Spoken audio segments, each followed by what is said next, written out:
rise for the pledge of allegiance. I pledge allegiance to the flag of the United States of America and to the republic for which it stands, one nation, under God, indivisible, with liberty and justice for all. Commissioner Alton? Present. Commissioner Markowitz? Present. Commissioner Lees? Commissioner Brooks? Present. Commissioner Alvarado? Commissioner De Pasquale? Present. Chairman Morelli? Present. Commissioners Lees and Alvarado are absent, and let the record indicate the presence of the Assistant Corporation Counsel, Joseph Lupo. Ladies and gentlemen, before we get the meeting started, I'd like to just make a couple of brief announcements. So, there are some cases that you folks might be interested in, and the first one that I'm going to talk about is 3423, which is 545 East Olive Street. It's not going to be voted on at this time because there is a subdivision moratorium that was adopted by the City Council for a 6-month period. So at this time, we cannot vote on this case. There is also a question of case number 3425, which is 470 West Olive Street. That case will be adjourned to the September 26th meeting. Thank you. Case number 3427, application of 135 East Park Avenue LLC, care of Darren Gallo, of 143 East Park Avenue, Long Beach, New York, for a variance in the following sections of the zoning code of ordinances of the City of Long Beach, New York. 9-113 off-street parking, 9-106.14 new bar for an 18-foot, 6-inch bar with seating for 10 persons at 135 East Park Avenue, Long Beach, New York, also known as Section 59, Block 109, Lot 15, on the Nassau County Land Act. Good evening, Mr. Kelly. Good evening, Chairman Morelli. Dennis G. Kelly, 120 West Park Avenue, Long Beach, New York, 11561. Commissioners, good evening. I'm representing both the landlord and the tenant in this instance. The tenant being 135, I beg your pardon, the owner being 135 East Park Avenue LLC, and the tenant being Barrier Brewing Company, who's seeking to open a tap room, much like Bright Eye, at 135 East Park Avenue, in the most easterly storefront of what appears to be 3 storefronts. I have some photographs that I'd like Mrs. Lynch to just give you.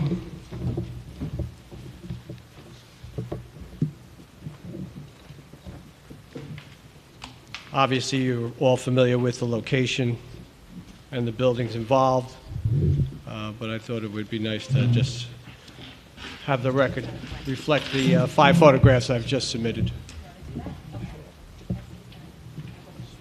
Sure.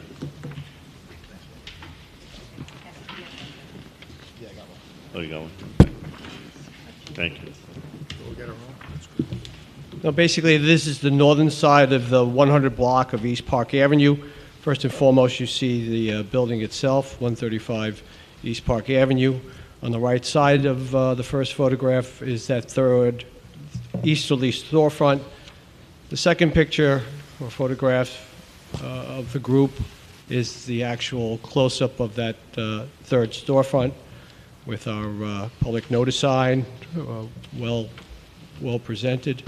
And then I've just taken photographs of the storefronts that run east from there, including all of the restaurants, all the way down to the end of the now vacant movie theater and smoke shop. This evening, to be expeditious and to the point, I'm going to first ask the architect who submitted the plans to the zoning board, Joe Gallinaro, to come up and talk to you about the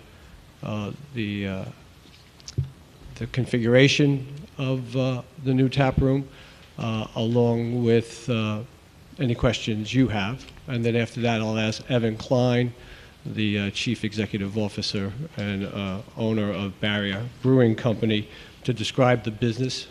I know several of you, I think Commissioner Brooks and Commissioner Morelli and Commissioner Alton were here for the presentation of Bright Eye back in, believe it or not, I think it was September of 2020 or sometime thereabout.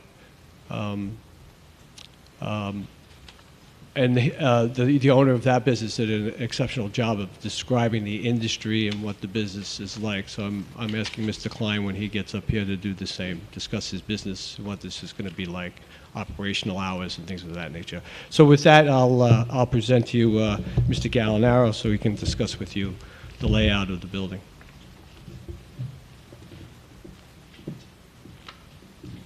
Good evening. Good evening. Joseph Gallinaro, 143 East Park Avenue, Long Beach, New York.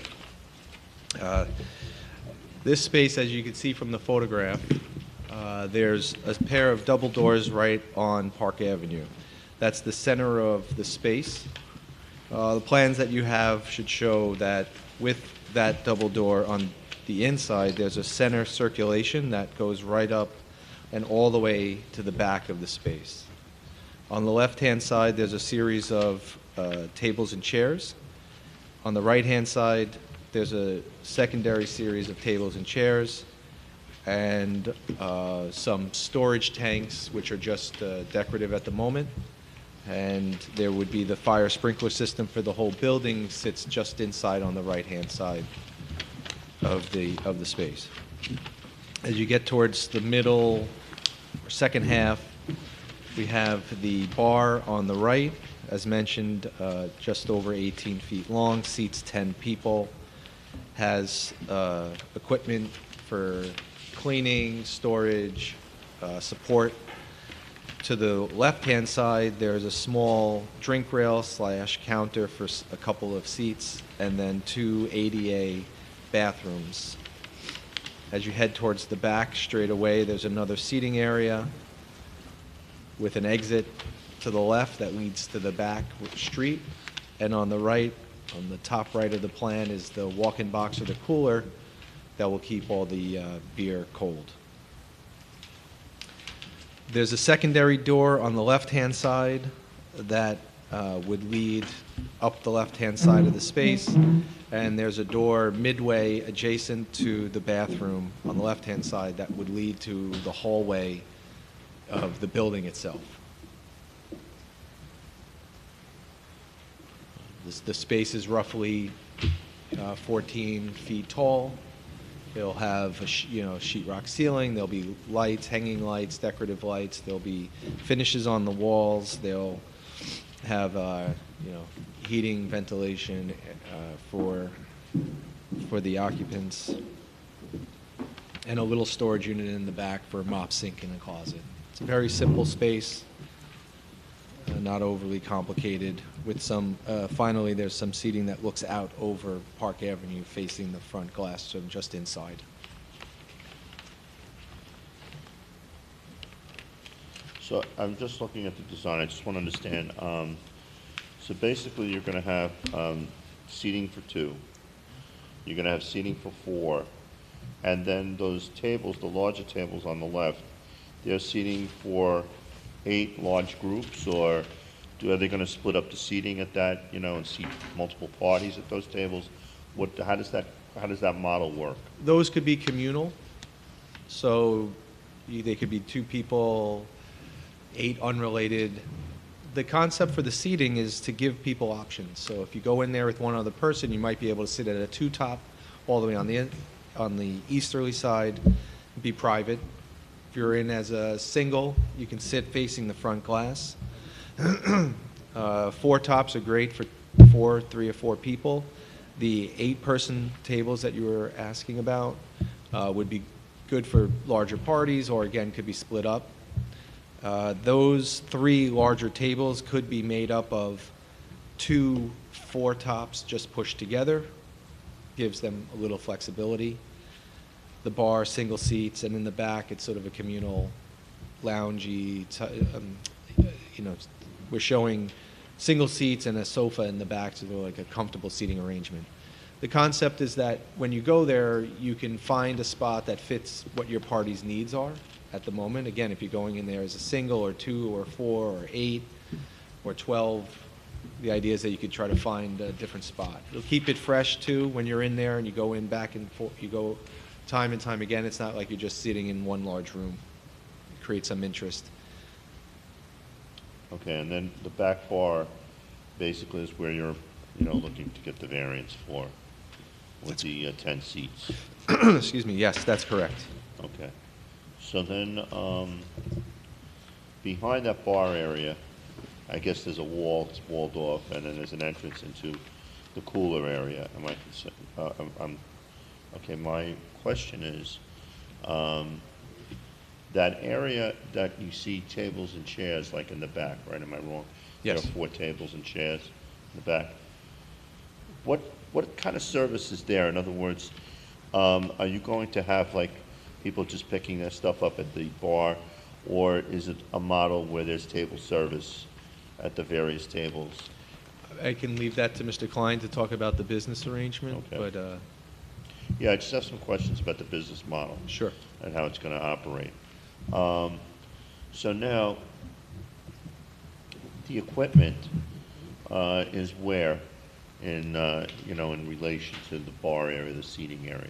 So there's no brewing equipment Okay, inside, so the cooler will house kegs okay. that will come from off-site. So everything comes in off-site? Yes, sir. That's why, I mean, I know the comparison was made to Bright Eye, but it's a completely different operation. So this is actually a little bit more, it's a tap room, which is a little bit more of like a bar in and of itself than it is, let's say, a brewery. It's not a brewery. Right, it's not brewing. Okay, He is able to, and talk about his licenses, where he has a certain Okay. type of license that allows him to sell his product, even though it's brewed at a different location. Okay. But he can have, again, he can sell things that are Okay. made in New York. thank you, Mr. Gallinaro. I don't have any questions. Any members of the board have any questions?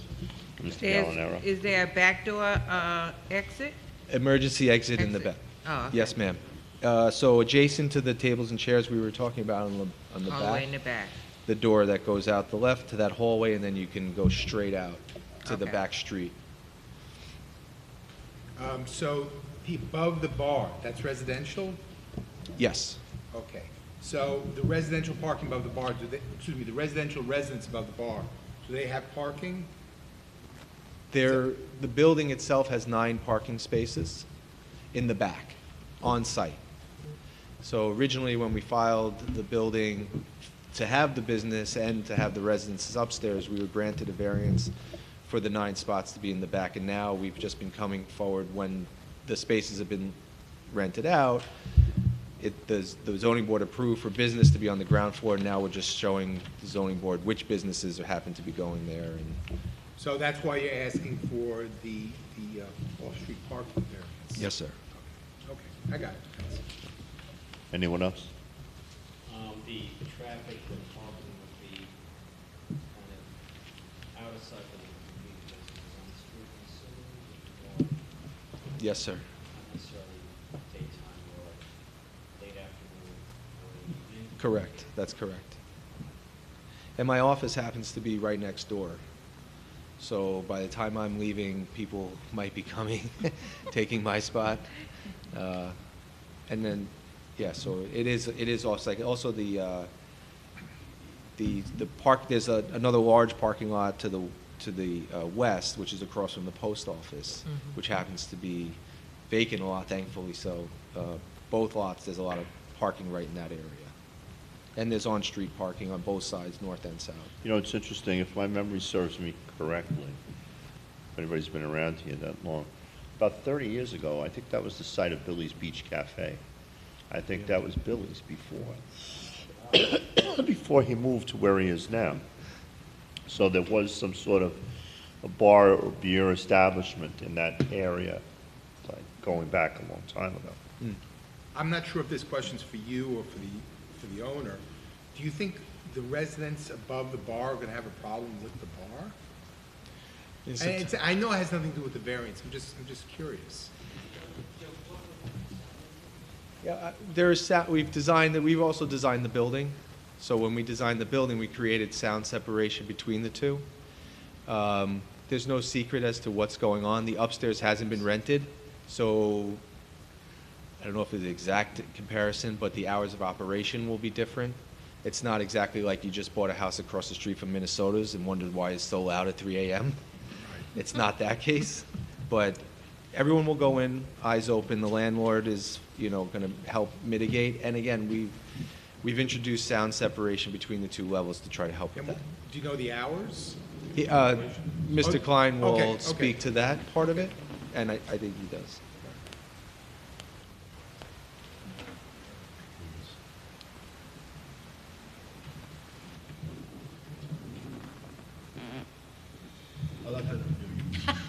Is there, all right, you know what, so, Thank you. Mr. Gallinaro, so These two of if which you're one? done with the presentation, then I think, we wanted the operator to come up with a... Yes, sir. Thank you. come up. One other question. Yeah. Just because of the nature of how things are changing here, is there any allowance for bicycle parking on this?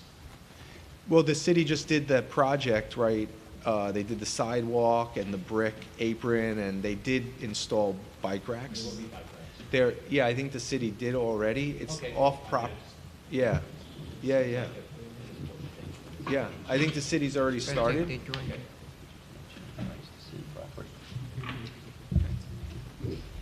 All right. Thank you. Mr. Kelly, did you want to introduce your next speaker? I give you Evan Klein. I'm going to stand here. Good evening, everyone. Thanks for having me. My name is Evan Klein, owner-operator of Barrier Brewing Company. We Your are address, located. Mr. Klein. What's your address? This address in Long Beach, Yeah, whatever address you're... 135 East Park Avenue, Long Beach, New York. Okay. We are currently operating in Oceanside, and that's where our production facility is located. This is our 15th year of operation. In addition to the production we do for distribution, which probably makes up 90% of what we do have a tap room at that location as well, that we welcome guests. The hours of that location are Monday through Thursday, noon to 10, Friday, noon to 11, Saturday, noon to 11, Sunday, noon to 8. That's probably the hours I'd be looking to do at this new location in Long Beach. As I was saying, the bulk of our beer is distributed throughout New York City, Long Island, 5 other states. We send beer to Europe, Australia, Thailand. But the best part of what we do is, in my opinion, the most gratifying thing is operating the tap room, because that's where we get to directly interact with our customers, and that's where we have the most control of our product. All of our product is made in-house. So that aspect of the operation is kind of what I'm looking to bring here. We have 2 licenses. One main license, it's a combined craft manufacturing. So one is straight microbrewery and the other one is a farm brewery. And the farm brewery allows us to open up, I think, up to 5 locations within New York State under the same license, and operate how we are operating in Oceanside. So, yeah, the plan would be to showcase our beers here for Long Beach. I live in Long Beach. I've been here for 23 years. My wife grew up here, so she's been here her whole life. I live around the corner from where the proposed location is, so I have a lot of pride in the city. And initially, when we opened in 2009, but prior to opening in Oceanside, I was looking in Long Beach.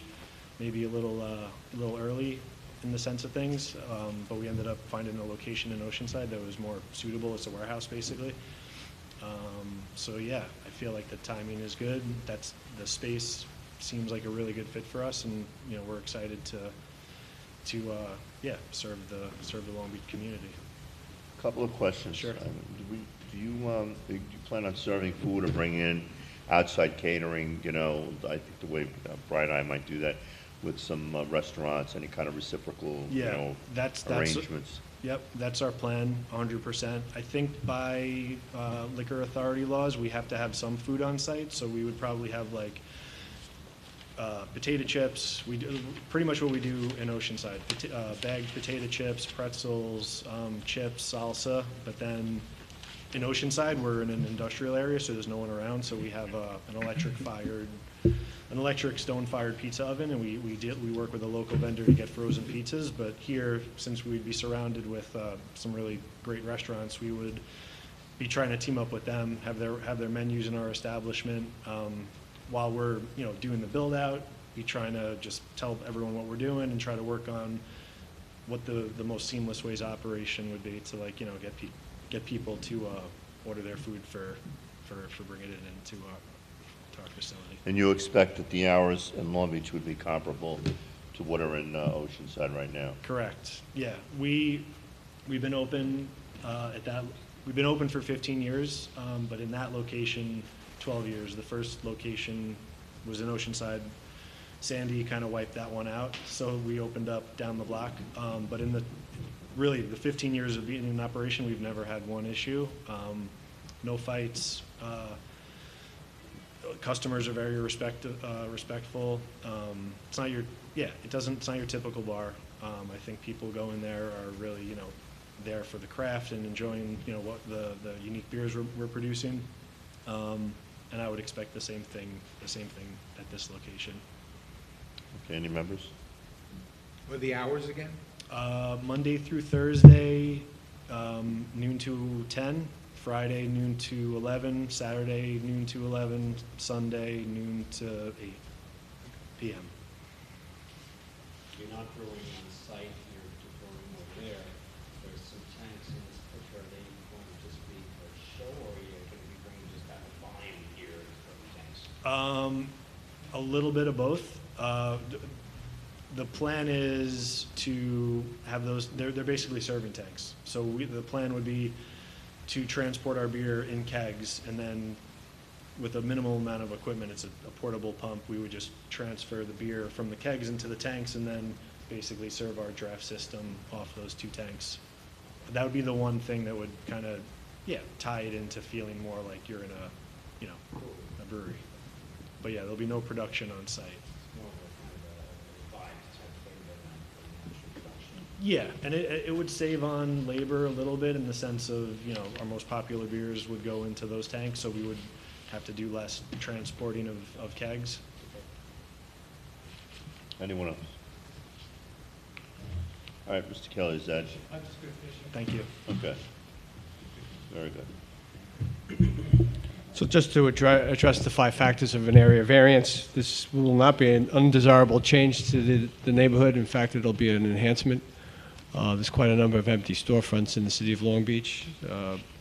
And, as we have seen over time, a bar is not necessarily what a bar once was. I think when we implemented the 10-foot no-stool rule for new businesses, we did so with a concern that we would be getting more bars. But now the bar, as we classically have known it, has morphed into the tap room, which is more of a cultural setting that attracts people who are interested in the beer, but also socializing. So it's a little different than a bar. It doesn't have the same hours. It doesn't have the same ambiance as a bar would. So it's going to be a draw. It's going to be a symbiotic enhancement between itself and the other restaurants on the block. When you think of it, we have Yummy Yummy, Nagahama, Francesco's, there, the new bakery, and I think they'll probably feed off of each other. And in fact, I think, and another thing that Mr. Klein and I were discussing yesterday, because we did talk about whether, what's the atmosphere like? Well, first off, they have very short hours. So, nothing good happens in a bar after 2 a.m. His view is nothing happens good in a bar after 12. He said to me, our clientele, this is not their last stop. They come here first. We don't really have problems, even over in Oceanside, tucked in the back industrial area. So I think it's not going to be detrimental to the nearby properties. As far as parking, off-street parking is concerned, off-street parking is going to be a problem for whatever you put it in those 3 storefronts. And I don't think what's being requested is substantial relative to, again, the fact that it's a commercial storefront on Park Avenue in Long Beach, where almost none of our storefronts and retail outlets have parking. With that, I would respectfully request the board consider approving this tonight, so Barrier Brewing can get moving forward on finishing the build-out of the premises. And with that, I thank you. Is it pet friendly? Is it pet-friendly? Good question. Just curious. Can they drink too? Usually for those that we have some dog rolls behind the bar. A 3-year-old dog would be 21, right? Exactly. Okay. Does anybody want to make a motion on the case? All, okay, anybody in the audience want to speak for or against? No. All right. I'll move to grant. Second. Who said that? Who said that? Okay. Case number 3427, application of 135 East Park Avenue LLC, care of Darren Gallo of 143 East Park Avenue, Long Beach, New York, for a variance in the following sections of the zoning code of ordinances of the city of Long Beach, New York. 9-113 off-street parking, 9-106.14 new bar, for an 18-foot, 6-inch bar with seating for 10 persons at 135 East Park Avenue, Long Beach, New York, also known as Section 59, Block 109, Lot 15, on the Nassau County Land and Tax Map. Chairman Morelli has introduced a motion to grant the application. Commissioner DePasquale has seconded the motion. Commissioner Alton? Commissioner Markowitz? Grant. Commissioner Brooks? Grant. Commissioner DePasquale? Chairman Morelli? Grant. This application has been granted. You're welcome. Good luck. Case number 3428, application of Long Beach West LLC of 48 East Old Country Road, Mineola, New York, and LB Coffee and Tea at 220 West Park Avenue, Long Beach, New York, for a variance in the following sections of the zoning code of ordinances of the city of Long Beach, New York. 9-106.14 new bar, 3-5H4 signs awning, for a 16-foot bar with seating for 8 persons, and for an awning 5 feet off the building at 220 West Park Avenue, Long Beach, New York, also known as Section 59, Block 59, Lot 265, on the Nassau County Land and Tax Map. Good evening, Mr. Chairman and members of the board. Stephen Kaiser, I'm of counsel to the law office of Kenneth Apple, 30 West Park Avenue, Long Beach, New York. Here on behalf of Long Beach Coffee and Tea for the following variances have been stated: a new bar 16 feet in length and with 8 seats, and an awning extending to 5 feet instead of 2 feet, which is allowed. I visited the business. I'm not sure who else has, but if you did, I think you'd find it to be a very pleasing plan. This business has been open for 2 years and is expanding into a gym next door, which was closed for 6 years. In fact, they have been offered a grant for improving the neighborhood, and it's a very pleasing business, as I'll get into. As you enter, there's a coffee stand or barista bar with the sale of breakfast products.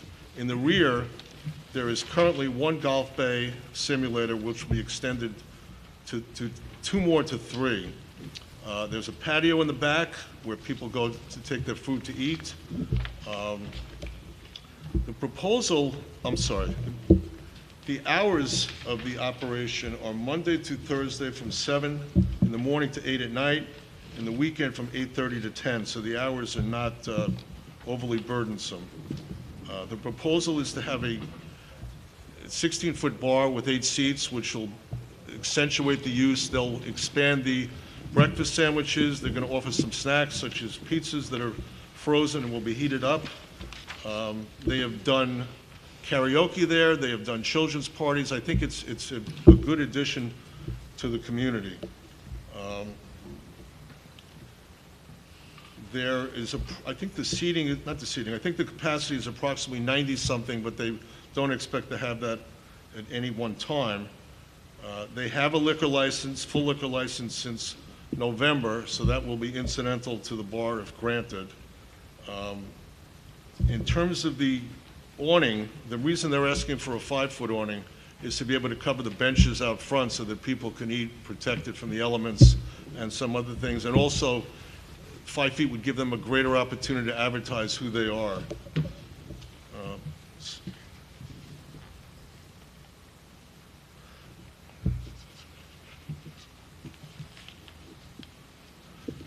I would submit to the board that this application is not out of character with the neighborhood, that there have been other bars, other bars granted with seating such as this. The bar itself is set back some distance from the sidewalk, more in the middle of the premises. So I'm not even sure how visible it will be from the sidewalk. And again, I don't believe it'll be a hardship on anybody. It's a commercial block. You have Billy's Beach Cafe and other establishments. And having looked at it, I myself was very impressed with what they're doing there. And I would open it up to any questions. Actually, first, if you'd like, I would have one of the principals come up and say a few words to add to this.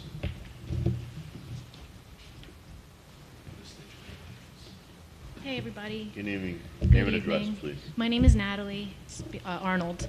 My home address is 762 Shore Road, and the store is 220 West Park Avenue, turning to 220 A and B West Park Avenue.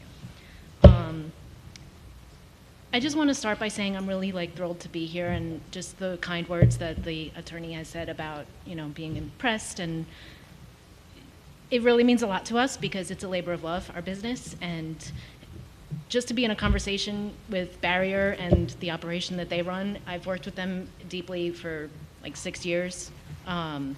It's just it's incredible to even be up here talking to you guys. Just to echo what he was saying, our hours we're a coffee shop first. We didn't even intend to have a liquor license to begin with, but enough people, it goes with the golf, they were bringing stuff in anyway, so we went for it. And we got it with little issue. We're open at 7 on the weekdays, and we close by 8. After that, the golf room has been typically reservation-based. If somebody wants to come in for late-night golf, we'll be there for you.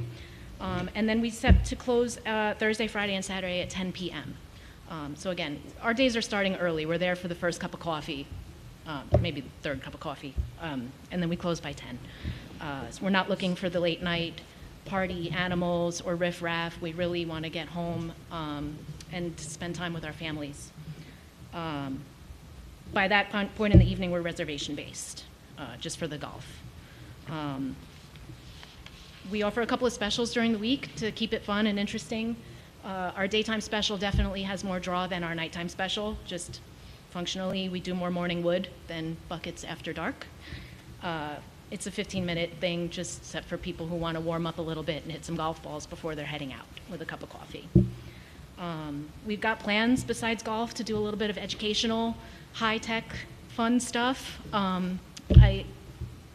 It's hard to explain, but there's a little projector thing that we would like to do to incorporate with some of our private kids' parties, to utilize a table or a floor space where they can do some fun educational games while the grown-ups hit golf balls into an impact screen.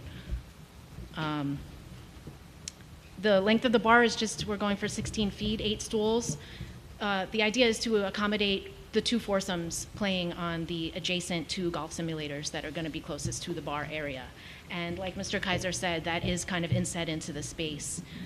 Looking at the front of the new storefronts, you really wouldn't see the bar. And I didn't even think of that until he said that. But you actually are looking right at a wall, which we're struggling to find out how are we going to communicate what we do, because it's the edge of the simulator. So you're looking right into a wall, which we have plans for an incredible art installation and to kind of communicate our message of what we do. With regard to the awning, since we now have 2 double doors, feasibly I guess we could put 2 long, big canopies out to the curb with posts for legs, I suppose, and that would be interesting. But instead of that, we want to just have one cohesive sign that's going to unify the storefronts as one business, which they are. Beyond that, the awning, besides a little cover for the elements for the outdoor seating, it is really going to keep the place more eco-friendly. The awning should provide some shade for the sun beating down on all the glass windows. It's a struggle to keep that space cool, and kind of a strain on the infrastructure with the utilities. So we kind of just want the shade inside and out. Did anybody have any questions? Well, I'll probably ask a few questions, but full disclosure, I've been in the establishment a number of times, and it really is delightful. And I have to say that the shame of it is that people don't even know that it existed. And the fact that they want to expand it I personally think is a positive, full disclosure, that being said. I've been there, I've seen the bar, the alcohol that's served is not the kind of thing, it's the same kind of thing that you would see in some of the other businesses that are in town, like Sherry Blossom and some of the other parts. They serve alcohol, but it really isn't a bar. And I can say that the concept of the golf is something that's very interesting. It's kind of unique. Now, all that positive stuff being said, the thing that would only concern me, since there is a bar on, premises, is that you would be willing in writing to basically limit the hours, right? So that if down the road you guys sold it, we would be concerned that somebody else would have buy it and then all of a sudden turn it into a later night establishment. So I'd certainly like to see it as part of, let's say, an approval, that the hours were pretty much kind of limited to, well, like restaurant hours, and the fact that you're open at 7 in the morning makes me feel good about it, because the fact is it is a coffee shop, and I've been there and gotten coffee. And the thing is that, bars don't open up at 7 in the morning, well, maybe some do, but, not the ones that I've gone to. But the thing is, other than that, are you planning on increasing like the food menu, or, because I know now you have like the little snacks and stuff that you heat up in the pizza oven, Yes, we actually use the same What's gonna pizza. happen with food service or anything like that? Yeah, we're definitely, in our downtime while we do the build-out and expansion, we're hoping to tighten up the food menu and do what we do now, but a little bit better, a little bit bigger. That comes to the food and the space and the coffee, everything. We're just going to grow with it. But we're planning for flatbreads. We already do a pizza, the same exact pizza supplier as Barrier Brewing. Actually, they put us onto it.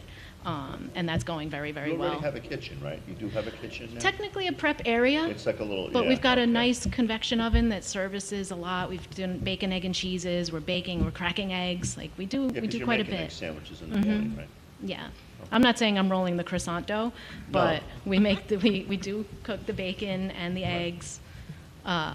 We make every cookie in-house, and we outsource. We've curated a nice selection of local bakers to fill in the gaps with some interesting things that I wouldn't try to cook. Okay.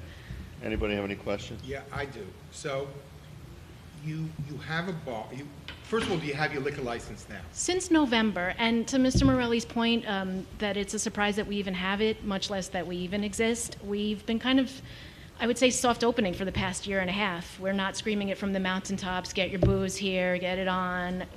We actually sell more espresso martinis to go than to stay, but we have had the license since November. So in the golf areas itself, is there places to sit? There's some couches and some club chairs. So and you just turned around, you said that you want the bar because of 2 foursomes, correct?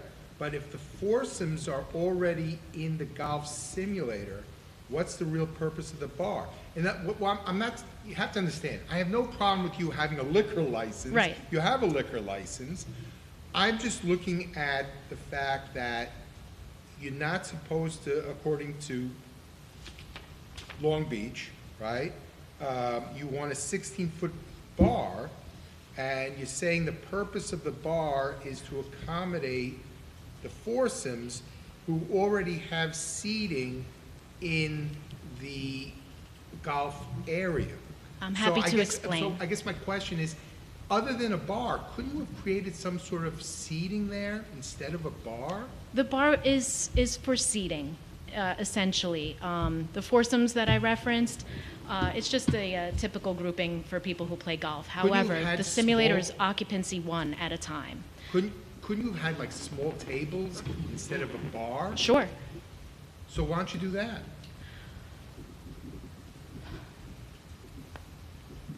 Stools at a table, Chairs. with chairs. Yeah, I mean, we're going to have club chairs with tables, keep the couch, maybe get another couch, perhaps some high tops with stools. We've sent the plans to the SLA, including the proposed new layouts, and all good on their end. to answer your question and to clarify a little bit about the foursomes, it's one at a time in the simulator based on safety and space. And then the additional expansion premises is to add more cafe seating primarily. You also need more physical space to facilitate the transition of these tea times, right? If we have one simulator running right now, which we do, is a back room, this is going to remain as more of the private area because it's removed, a certain distance from the other two who are kind of together, literally framed out in the same room with two simulators. I love everything In you're doing. transition, right? So, we turn over a lot of reservations, right? One group is leaving, the other one's coming in, and it's time management. So it gets crowded in our, you have people coming and going, golf bags, it's a lot of shuffle. So the extra space that we're opening up into is to facilitate a lot of, transferal people. Okay, but again, it goes back to my point. Why sit which at a is, bar? Why a bar? Why don't you just have seating other than a bar? Let me just address this for a minute. Number one, the space is not small. I don't know if this is the answer you want to hear, but they have room for it. It really readily accommodates a bar. And there's a lot of people that just like the concept of sitting down at a bar. No, but you're asking for a variance. So I- you're asking I- for something that we're not supposed to, arguably, we give, it's not part of the rules. We're going outside the rules. I understand, but it's So I'm been- asking if she can abide under the rules as it presently exists and not have a bar. It would be more appealing to this business, which I think is a good model, to have the bar. And if you were in there and saw it, there's a lot of room for it. But if you're giving a variance for a bar and she leaves, now all of a sudden we have a bar. Well, they're confining the hours as the chairman, they'll agree to the hours as the chairman suggests, and they'll agree to reasonable restrictions. Mr. And Conley, can you go through the I know variance this is not, factors? others have had it. Can you just go through the variance factors? The 5 factors in order to Well, for a I don't variance. think it's a hardship to the surrounding community. It's not out of character to the neighborhood.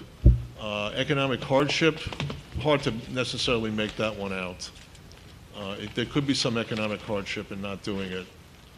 From a legal standpoint, would this be entitled to a conditional only? I would suggest that it's a temporary conditional variance because, yeah, so if we did it as a temporary conditional, which I would recommend, that also alleviates Chairman Morelli's concerns that if the business was sold to someone else, that they might not, Strip out the bars and become just. yeah, it'd be more of a, be all the things that this current business owner doesn't want to be. Golf goes out of style or. Yeah, or yeah. For some reason, we don't want it to become like another, Phillies. Yeah, 100, understand. Not that we have anything against Phillies. No, we like Phillies. It's about the numbers. It's Right. containing the bars. Right, other establishments that have been mentioned are not mentioned for the purposes of, denigrating that other business. Like I mentioned, Sherry Blocks, they have but Well, I mean, what's the so, point? listen, I mean, the fact that Billy's is right next door or a few storefronts down, I mean, so a bar obviously is not out of character with the neighborhood. The fact that your hours are earlier, it's not a detriment to the neighborhood. I get none of Billy's customers. It's funny, I love that you said an awning that shows a United storefront because I eat lunch at Billy's often. I've been working here for 4 years. I've never seen or noticed your place, and I love coffee. We're 8 feet wide right now, and you So could I'm easily looking walk forward to past us trying in it, 2 paces, but I want to be hard to miss. Yeah. We've grown organically. Our followership on social media is grown completely organically. We've advertised zero. I've spent zero on marketing other than the hours that I spend, doing silly posts and hoping that somebody notices us. But we have not been screaming from the mountaintops about the liquor license. We want to remain welcoming to the seniors, the baby strollers, even the dogs. We don't let them in, but they're outside with water that we provide. But We do let dogs outside? yes, we provide some doggy bowls, a hitching post if their owner would like to come in and grab something, but due to the fundamental... We have been doing that since day one because of a fundamental characteristic of our business. There's AstroTurf wall to wall. There's going to be a good amount of grass everywhere, golf balls, clubs are swinging. It's not safe for dogs. So it seems like the essence of your business has to do with golf. It does. It's one facet. We, believe it or not, we started as Long Beach Coffee Company Right. And due to the luck of getting the space that we did, that used to be Synergy, and scoring the back room that used to be the Spin Cycle Cave, it changed our business model. Literally because of that back room, we decided, what are we going to do? Let's do a golf simulator. And just our dumb luck that the gym next door was ready for us to scoop up in 14 months' time, I think is a success And story. that's my point. If the essence of your business is golf, why do you have a bar? So, but, all right. Like all I right. said, it's one essence- facet of our I mean, business. but the Go to the essence- Lido Golf Course and there's a bar there, you know. But the essence It's of the like business is bar and not- golf go together. The essence of the essence of the business is not necessarily what we use to determine whether or not a variance should be granted or not. I mean, the rent is not cheap. Listen, we did not need the liquor license. We made it just fine without it, as 8 feet wide and a little shoebox with one secret speakeasy golf simulator in the back. We weren't counting on the liquor license. We kind of are I can now. honestly say that I have, as I said, I have gotten coffee in your business. Full disclosure about this, and it wouldn't influence my decision if you were doing something that I thought was wrong. But the thing is that when I came in one day and came in another time, I didn't even realize you had a liquor license until I glanced up on the bar on the top and noticed a couple of bottles of liquor. And I said, "Oh, you guys have a liquor license?" And they were like, "Yeah, we do." So there was no advertising of it. There was no, I think they even had a couple of, with like a magic marker kind of thing, a couple of drinks that they had. There was never, in my opinion, any kind of push to promote that they were a liquor establishment. Rocco, for the record, I have no issue with the fact you're selling alcohol, okay? I'm looking at whether or not the benefits sought by alternative means, okay? The benefit you want, I'm only looking at a bar, a piece of wood that goes across. So I'm asking, the benefits sought by alternative means would be small tables with chairs, or maybe a couch, or something to that effect, instead of a bar. That's what I'm focusing on, okay, for the record, all right? But maybe we can do it in terms of a limited type of license. I think, yeah, I hear what you're saying. It's probably a no-brainer. The method of operation, people book for what, an hour or how long? These rooms? We'd go by half hour, hour, or more.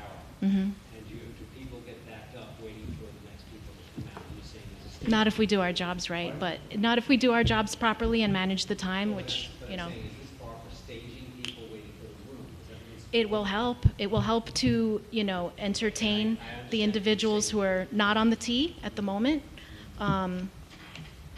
It's definitely a place where you can sit and eat and enjoy, some games on the TVs and listen to some nice music and, nourish yourself while you're doing an athletic endeavor. Any members of the board have any questions? Yeah, I have a question. The awning is gonna come out, 5 feet from the building. So how much space is gonna be left after, for people to walk by? Oh, our tables, our picnic tables that are 4-foot tables, and that remains in compliance with the 6 feet that we allow for people to walk by per the plans that we submitted. you just want to put an awning over it? So a 4-foot awning would cover our complete tables. Oh, 4-foot wood. Mm-hmm. Anybody else? Well, from an operational standpoint, speaking to your point, I think the bar is a little more fluid because 2 tops would be less fluid than it's 3 people waiting or 4 people waiting or whatever. I do see that. But I guess I think we want it to be temporary or conditional only because we would not want that type of model to be transferred to another type of business. Well- Joe, can we vote on this separately in terms of a vote for the awning and then a vote for the bar part? Sure. I'd like to do that, Rocco. Okay. Just make the record clear that whoever makes a motion, if you're making a motion to grant, let's just say hypothetically, make one motion to grant the awning, and if you're making a motion to grant the bar, to separately to grant the bar. Okay. So, if the, oh, I guess you have to ask. Yeah, we got it. Before anything else on the bar, if I could just say if there's, I'm hearing maybe some concern that we're going to transfer the business or sell it or maybe change what we do. This isn't a real estate deal to us. Like I said, there's two families investing their life savings into rehabilitating somebody else's decrepit property, and we're not trying to leave. We're not trying to. Just so you know, Yeah. when we say a 2-year temporary conditional variance, I just want to explain to you how that works. Thank you. That doesn't mean that in 2 years from now, that automatically we're going to pull the variance and you're going to have to rip out the bar. What we're going to say is it's going to be based on the condition, hypothetically, I don't have a vote, I'm just a lawyer, but hypothetically, if they granted you a 2-year temporary conditional variance for the bar, then that means every 2 years you would have to come back to renew. So basically, if it came up, then it would be based on you, whoever the current owners are. You would need to read that into the record, whether it's you, and I don't know, significant other, or if there's, you said 2 families, that's why. So we have to say on the record, as long as these people are the owners and the business is used for this purpose, it could be used, it would grant it for 2 years. Then in 2 years' time, you come back and we ask you, has anything changed? Are you open later? Is it now being usable like an actual like traditional bar? Do you plan on selling, et cetera? No, nothing changed. Okay, you got another 2 years. You do that 10 times, and then all right, maybe you're ready to retire. All right, we're going to sell the business. All right, well, you know what? The variance that we gave to you does not go to the next person. My concern would not be with the next person if I sold my business. I'm concerned with my business right now. I intend to be there for a So very we long just ask time, you to- but ask you to come back every 2 years and just verify that nothing's changed and that this is still your business and am I to understand that if there are any changes, for No, I example, mean, hourly or food or the capacity of the coffee program, let's say, You'd have to come back every 2 years regardless. you'd have to come back regardless with no change, or if there is a change, would that mean No, the plan still a removal of the changes. variance, or? No, so like the condition would really be based on the ownership, right? So if you still own it and you're still operating it as in the same capacity, then it would get renewed, right? But now if you aren't still the owner, that's the condition, right? So are we, It's are a we saying that variance the that's condition is that I'm still the owner? Yep. And other changes are permissible and not going to jeopardize a variance that we find today? Well, it depends what the changes are, right? I mean, if you fundamentally change the characteristics and nature of your business, then yeah, it could, right? Like if you decide to make it like a crazy happening night spot, right? Like that's not the condition, that's not the terms under which the variance was granted, right? So, yeah, in that respect, but I mean, if no, now you expand your menu, maybe you build out your kitchen somehow, you're doing certain events there, like the educational events with children parties. No, how about it? And I'm correct that she just can't change the hours of operation either. That's Well, the that'd deal. be- Yeah, that'd so, be- so I don't, I think that kind of thing just will become a surprise to us in 2 years when we Correct. hear about it. And a renewal, by the way, is simpler than what you put through right now. It should be very, not be a big deal. I should hope so.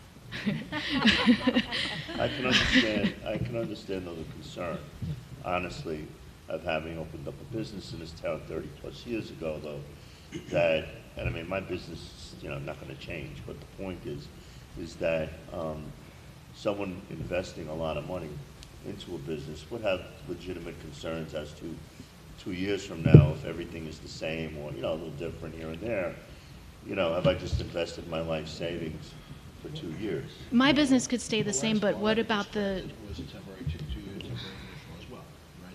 It's pretty common, from what I've seen, I mean, and you've been here on this board much longer than I have, but for restaurants and bar establishments, it's almost a matter of course that we do it as a Yeah, temporary we've done that pretty routinely. And, you know, nobody's been closing down or anything like that. I mean, we rented one in the West End last year or the year before.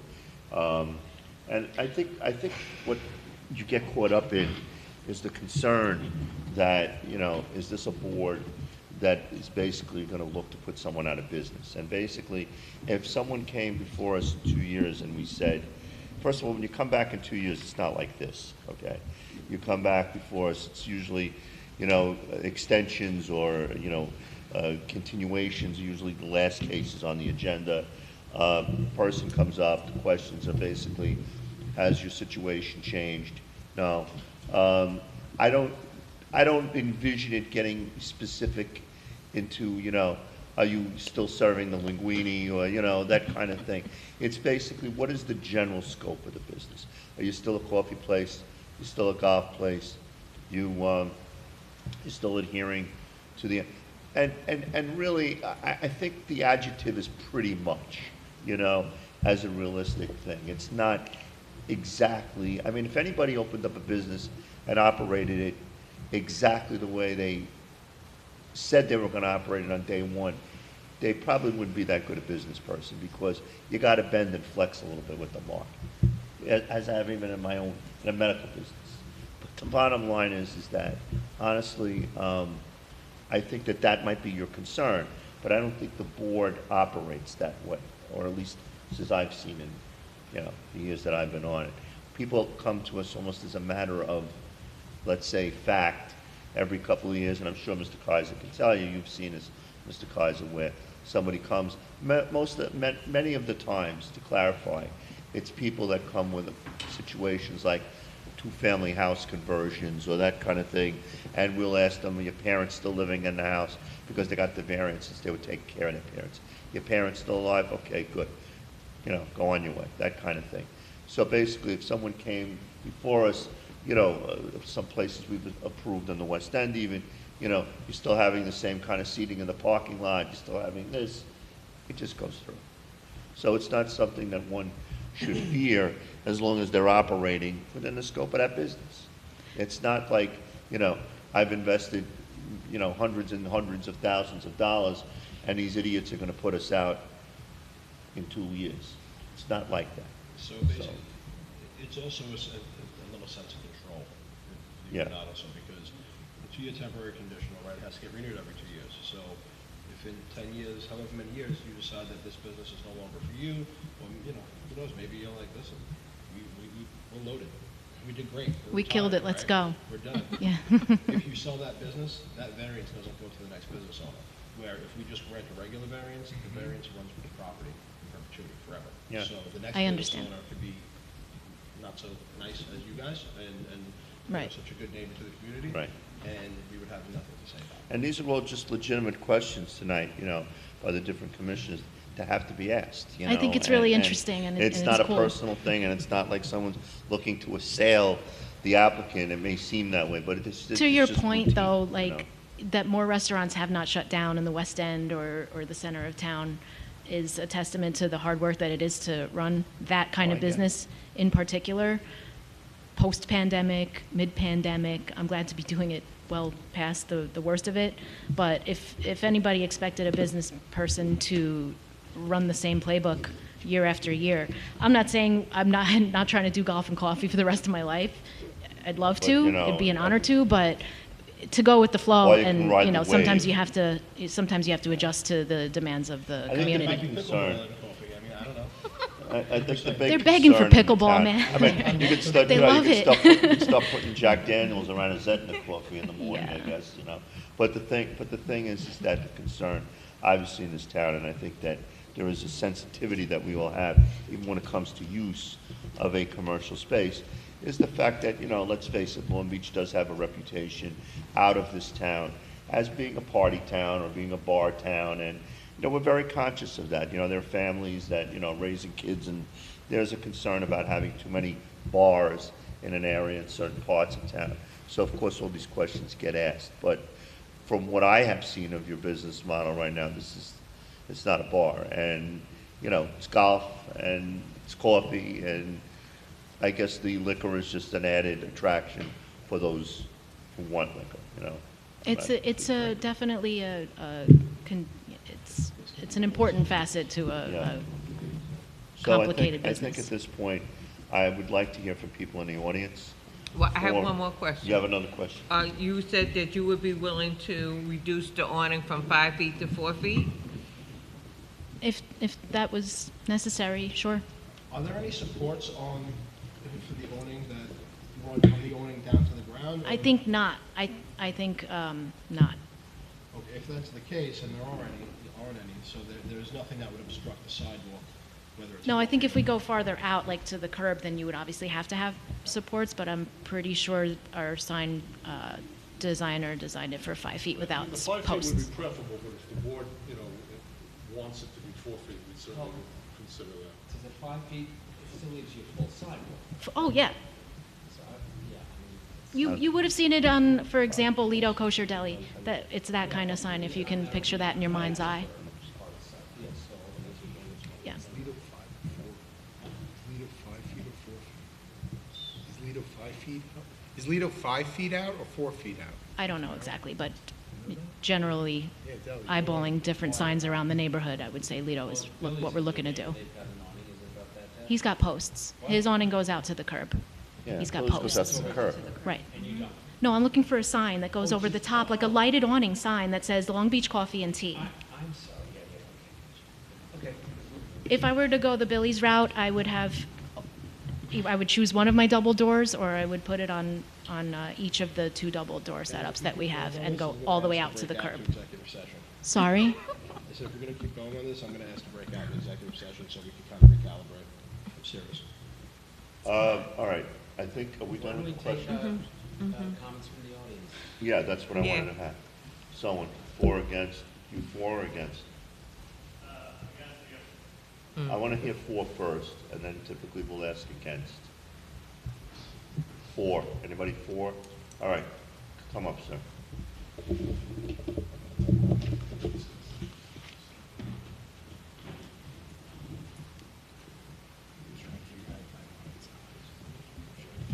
I'm James Ega, E-G-E is the last name, E-G-E, that's it. I live at 225 West Walnut Street, directly behind Coffee and Teas. I guess I'm against the variance because of noise. Actually been calling the building department past like year and a half because of the outdoor patio directly behind it. It's fully built out. It's not included on the plans that were submitted. It actually encroaches just over a foot onto my property. I have a survey and some pictures I would like to submit. There's a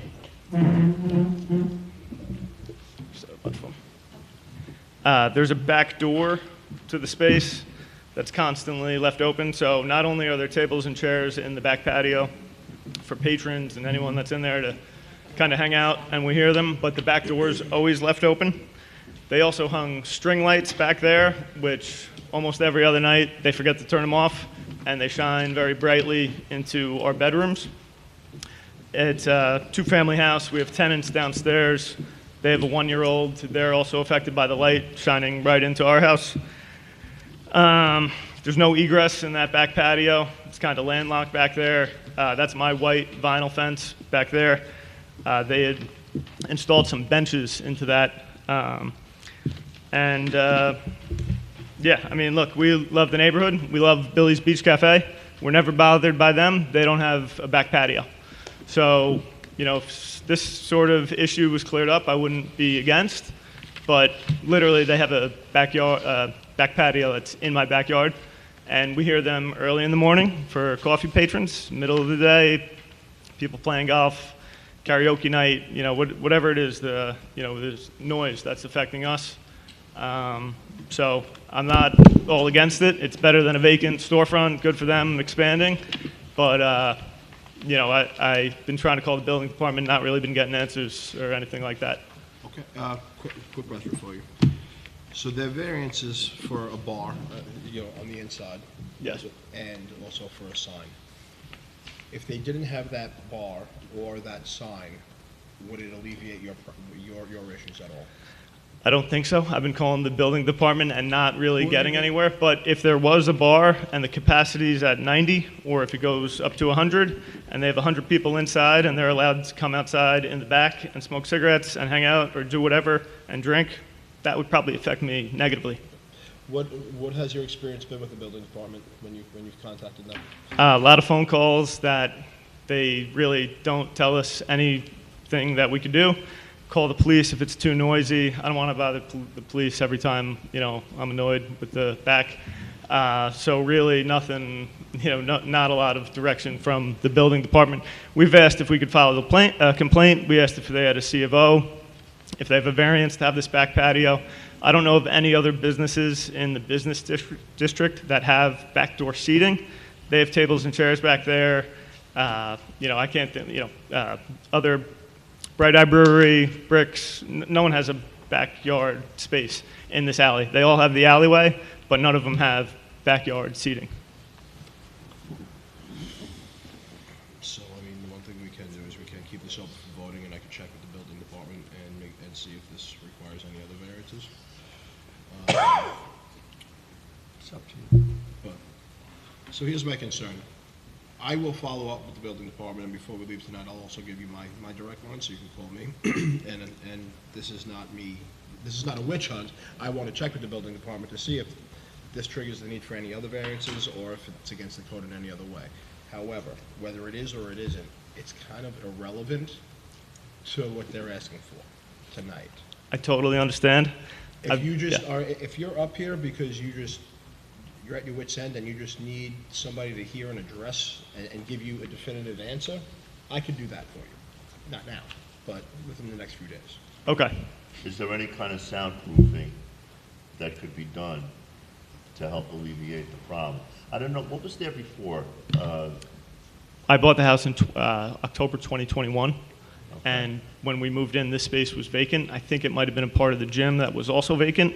The back was totally overgrown. They cleaned that up, but then they put this, and it's been pretty much, open to the public, their patrons. Is there anything you could work out with the proprietor regarding the lighting or the noise, or is there music out there ever? No, but not really music so much. But the lighting's pretty bad. It gets left on overnight all the time. And yeah. These things we have to work out, or you have to work out. You do it one-to-one, and we can involve the building department. Okay. And the back door is always, we just hear stuff all the time. And another question for you, Joe, regarding the occupancy. This what we are being asked to do tonight has nothing to do with what the occupancy limit is. Am I correct? That is correct. So this is a Board of Appeals, right? And so basically, they submitted a building permit to our building department. The building department looks at the permit and the plans of what they want to do, and they say, well, does it break any of our zoning rules? If it does, then the building department doesn't have any authority to grant that permit. They have to deny it. But then as procedural due process, it allows the applicant to then appeal that decision to this board. The only thing that we have the authority, or that the board has the authority to rule on, are the two things that caused their building permit to be denied, which was the bar that they want to build and the awning. This is a separate issue. I can and will look into it for you. Understood. Thank you very much. I would consider it an omission. If just don't run out of here. Yeah, Because I'll no give you problem. my contact information when we're done, okay? I would just say the patio was left out of their plans because it is part of their space, and you know what I mean? I don't know. Okay. And I don't want to speculate, so let me follow up with the building department, Sure. okay? Okay.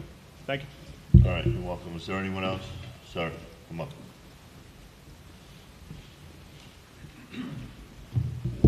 Hi there.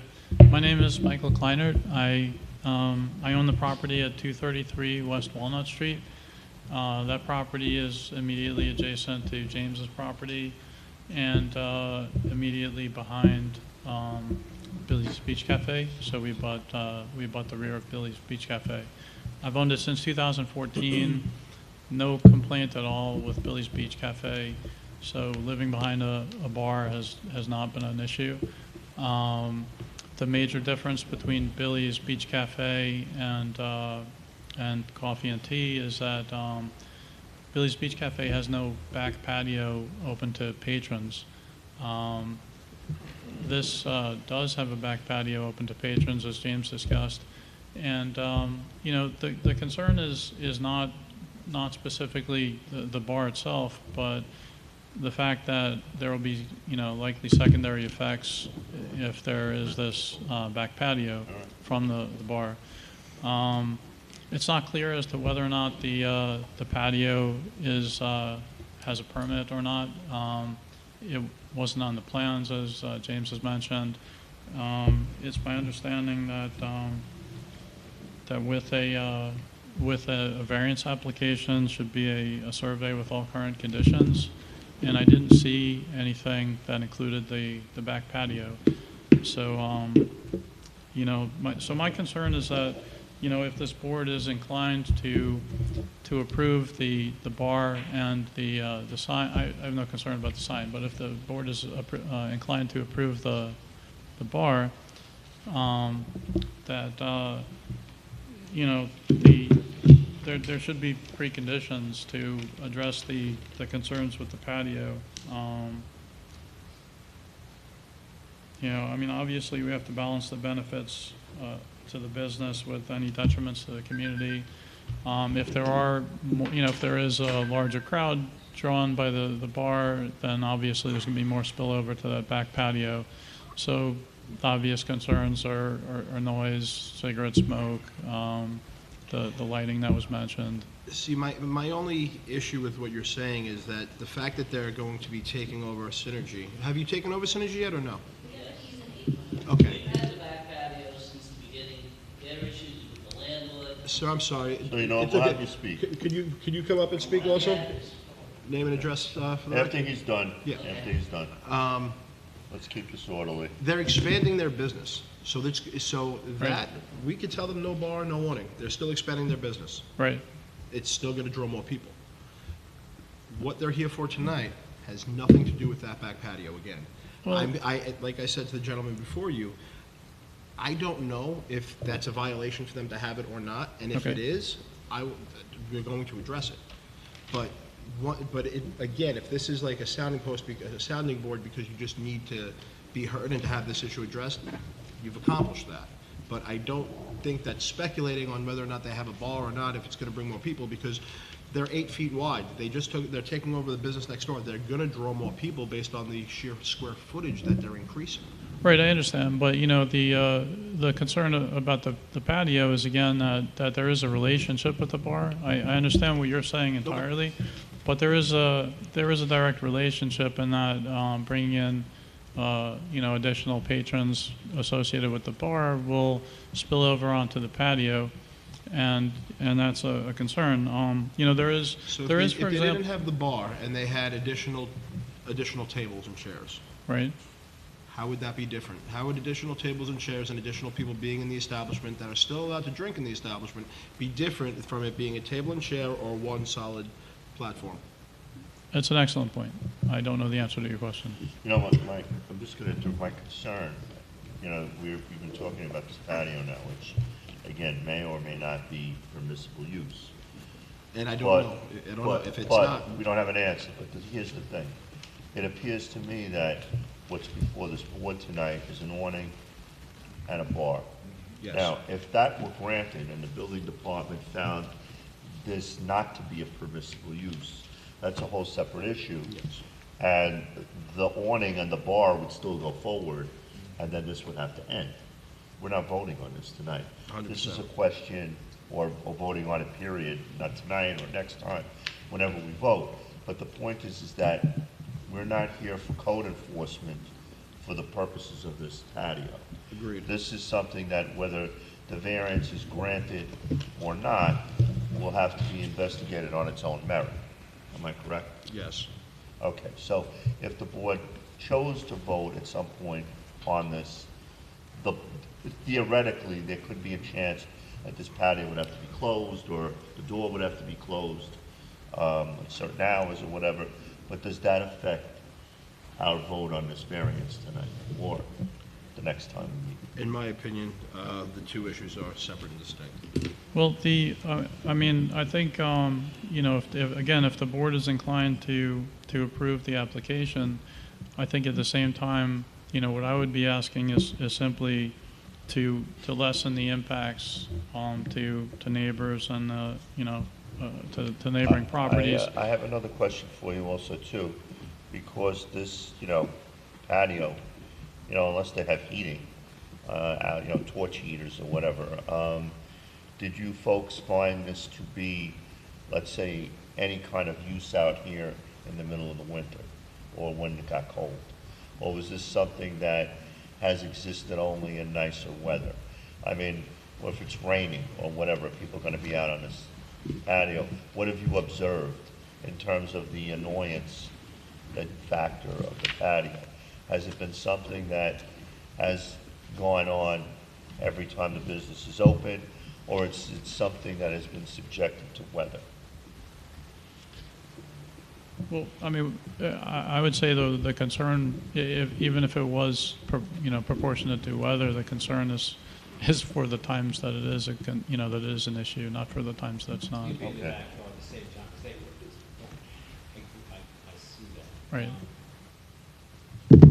Being that if it were a conditional variance, these complaints could squash the renewal in 2 years if it's not acceptable, correct? Yeah. Yes or no? Yes, So they have to learn how to be more respectful to the neighborhoods. I think so. I mean, I would point out, I understand it's been stated that this is, that you're not here to enforce existing conditions, but, the smoking on the back. Wait, folks, you just have to let him, you'll get a chance. There's a stenographer taking down everything that's being said. Yeah. Okay. But you can get up and speak. Okay, I mean, if that's true, then it's an enforcement concern. So with the bar, again, I think that there needs to be provisions to lessen the impacts to neighbors. And if that's potentially, if the patio is permitted, then I would say that, a precondition should be something to the effect of something like, sound absorption materials on the back patio. And turn the lights off at night. Turning the lights off, other means of monitoring and enforcement of whatever the rules actually are for the back patio. We want to make sure to have security, safety, privacy. We want to preserve our property values. So I think that the patio is tied to the bar, and I think that preconditions should be considered that are appropriate. Again, with respect to sound, perhaps enhanced landscaping or something that preserves. I'm sorry, but this has nothing to do with the variance that's before us right now. Yeah. So, I'm listening to you. Okay. But I can only tell you so many times in so many Okay. ways that we only have authority for what's in front of us, and what you guys are both talking Okay. about is a separate issue that I will address, but it has nothing to do with what's in front of us right now. Okay. I mean, Mr. Markowitz made some points that do, which, Yes, and I asked you, but Ms. Markowitz said, I thought of his points. I said if it wasn't a bar, and there were additional 2 and 4 top tables, and it drew the same amount of people in, does it matter if it's additional people that are in there that are sitting at one solid bar or multiple 2 and 4 top tables? And you said that's a good point. I don't think it would make a difference. it's a good point, and I don't know the answer to the question. So my thing is that we're talking about apples and oranges. I'm not ignoring this complaint, this issue. I mean, in fact, if you see me up here texting, I'm up here texting this issue to my zoning inspector right now. Okay. So tomorrow, this will be addressed, and I will find an answer. I told your neighbor that after this meeting is over, that we'll exchange contact information, and I will get you an answer. Okay. But Yeah, I'm not a what you're lawyer. talking about now, no, and that's fine, but I am, and what I'm telling you is that Okay. legally, we don't have any, what you're saying has nothing to do with this. Okay. But it is important, and I will address it tomorrow. Yeah, I mean, if I came here opposed to the bar, I would have had, points that would be Understood. directly relevant. I am, I'm in favor of enforcing, the law, but at the same time, I'm in favor of, having thriving businesses in the city. So, I think it's important to balance all of these factors. Thanks very much, sir. Thank you. Thank you for listening. Thanks. There was someone who wanted to speak, sir. You wanted to speak? Come on up. Somebody wanted to speak. I agree that this is irrelevant, but I also know that we put a public notice sign in the front of our proposed premises to invite anybody who wants to sound off. We met James about a year ago when he started coming into the store, simply to tell us that our property was 1 foot on his property. And I said, I'm sorry to hear that, but I'm just the tenant. I said, you need to talk with the landlord. Gave him his number, and they need to figure it out with the survey. If you want to come and rip out the benches after they've been beautifully built, come and get them, take the foot. We said that from the start. It's not our property. I'm just the renter, maintaining a beautiful property. As for the lights, I believe they're on a timer. If they've ever been left on by accident, it's an occasion. They're string lights with the little things. Again, I don't want to, drag on to something that has no place here tonight, but if you do contact the building department, you are going to get confirmation that they've been there, as has the fire marshal, as has the health department, and we're good. Okay. Thank you. I guess it's just about working with your neighbors to make sure that Yes, and as James said, that we don't play music back there is kind of interesting, because we do. Every minute that we're open, there's some music playing, and it's low enough that he doesn't even know it. No, we get all that, but I think if the lights are on after hours, even accidentally, I can understand how that would be an issue. Sure. And I've never been visited by the police or anybody, there's been no knocks on the door, can you turn it down? We've got baffles, it's part of the golf simulator, which is in the back room, which would probably be the closest aspect to these gentlemen's properties on Walnut. We've got baffles that's not only for golf ball impact deadening, but sound as well. We close the doors whenever the sun is out, and I pull a black shade down. It makes the room dark so that we can enjoy the golf simulator. It's washed out, and it doesn't work right, and it doesn't look nice when it's bright out. We mostly close the doors. It's open air space. You can smoke there, not that we do, but you could. Okay. We could have cigar nights, Again. Sorry. No. And this is your business. I understand you're passionate about it. Just like I understand the neighbors are passionate about, the comfort in their home. Right. It's something that I will look into tomorrow, but this has no bearing on what we're doing here tonight. Sure thing. So, I can appreciate, though, that, maybe they're mistaken that we're not already functioning as an alcohol serving establishment. We have been for many months. Having a spot to sit and put your cocktail down, and maybe, enjoy with friends on prem. People just want to hang out there, and we don't have the room. We're trying to have the room where you can stay and enjoy in a safe space. I think having more seating, whether it's on a bar top with stools in front of it, or if it's on separated tables with stools in front of them, it's not really going to make a difference other than adding more interior space and arguably less people hanging out in the patio, because that's the only room we have right now. thank you. Thanks. So I have a motion. Are you ready? Is everybody else? Yeah, is anybody else wanting to speak? No, all right. All right, so I have a motion to grant the application for a variance subject to the awning being reduced to 4 feet and subject to the new bar being granted a 2-year temporary variance to come back every 2 years. Based on the condition that the current owners remain the owners, Correct, and that the hours of operations remain the same. correct. I would second that motion. Case number, where's my thing? Case number 3428, application of Long Beach West LLC of 48 East Old Country Road, Mineola, New York, and LB Coffee and Tea of 220 West Park Avenue, Long Beach, New York, for a variance in the following sections of the zoning code of ordinances of the city of Long Beach, New York. 9-106.14 new bar, 3-5H4 signs awning for a 16-foot bar with seating for 8 persons, and for an awning 5 feet off the building at 220 West Park Avenue, Long Beach, New York, also known as Section 59, Block 59, Lot 265, on the Nassau County Land and Tax Map. Commissioner Markowitz introduced a motion to grant a 2-year conditional temporary variance for the bar and to reduce the awning from 5 feet to 4 feet. The conditional temporary variance also has a condition that the owners of the business must remain and the hours of operation must remain and be renewable every 2 years.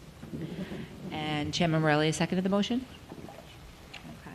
Commissioner Alden? grant based on conditions.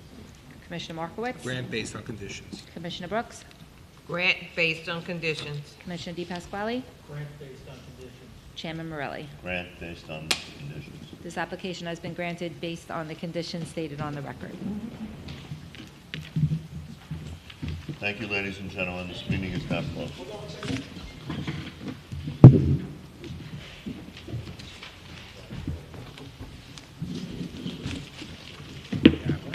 Everybody have a happy Labor Day. Good night. Thank you. Looking to see. Let me turn the thing off. Right, that's exactly. Good night. Good night. Good night, guys. Thank you. Good night. Great. Good to see you.